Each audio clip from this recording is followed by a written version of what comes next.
Welcome to சுடுதண்ணி. இன்னைக்கு நம்ம வீடியோவில் ஒரு நான்வெஜ் ஸ்டைலில் வெஜ் ரெசிபி தான் பார்க்க போகிறோம். பள்ளிப்பாளையம் மஷ்ரூம் எப்படி பண்ணுறதுன்னு பார்க்கலாம். இது நிறைய பேர் பள்ளிப்பாளையம் சிக்கனாக சாப்பிட்ருப்பீங்க, ஆனால் மஷ்ரூம் வேறு லெவலாக இருக்கும். இதோட இன்க்ரீடியன்ஸை நான் டிஸ்கிரிப்ஷன் பாக்ஸில் கொடுக்குறேன். இப்போ வாங்க சேர்ந்து சமைக்கலாம். ஃபர்ஸ்ட் இதுக்கு ஒரு கடாயில் 2 டீஸ்பூன் நெய் சேர்த்துக்கலாம்.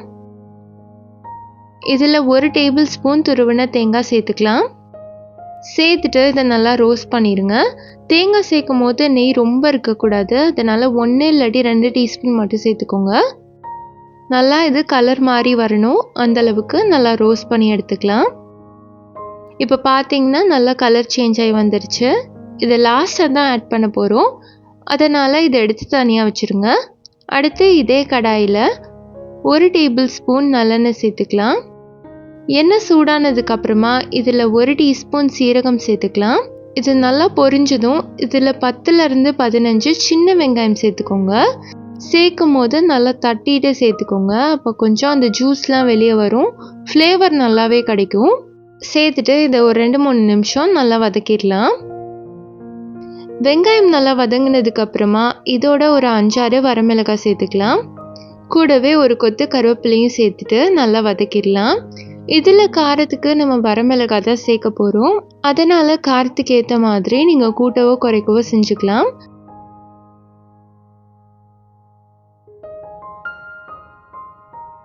இதை நல்லா வதக்கிடலாம்.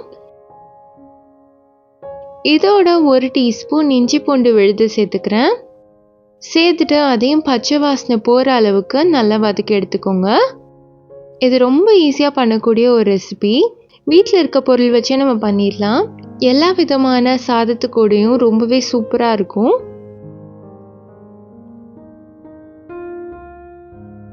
இப்போது இது நல்லா வதங்கிருச்சு. இதோட நம்ம 200 கிராம் மஷ்ரூம் சேர்த்துக்கலாம். நான் இன்றைக்கி எடுத்திருக்க மஷ்ரூம் ரொம்பவே குட்டியாக இருந்துச்சு, அதனால் வெறும் ஹாஃபாக மட்டும் கட் பண்ணி சேர்த்துருக்கேன். நீங்கள் பெரிய மஷ்ரூமாக எடுத்திங்கன்னா கூட 2 பீஸாக கட் பண்ணிக்கோங்க.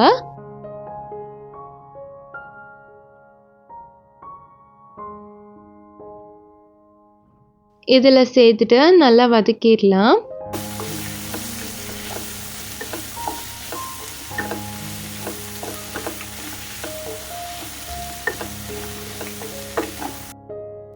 ஒரு தடவை நல்லா மிக்ஸ் பண்ணி விட்டதுக்கு அப்புறமா இதோட 3/4 டீஸ்பூன் உப்பு, 1/4 டீஸ்பூன் மஞ்சள் தூள் சேர்த்துட்டு நல்லா மிக்ஸ் மட்டும் பண்ணிக்கோங்க.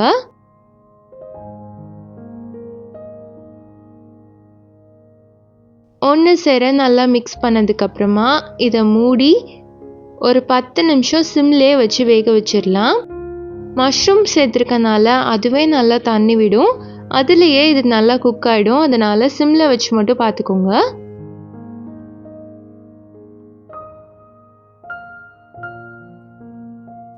பத்து நிமிஷத்துக்கு அப்புறமா மஷ்ரூம் நல்லா சுருங்கி வந்துருச்சு. நம்ம சேர்க்கும் போது நிறையா இருந்த மாதிரி இருந்துச்சு, ஆனால் இப்போ பாருங்கள் குவான்டிட்டியே பாதியாகிடும்.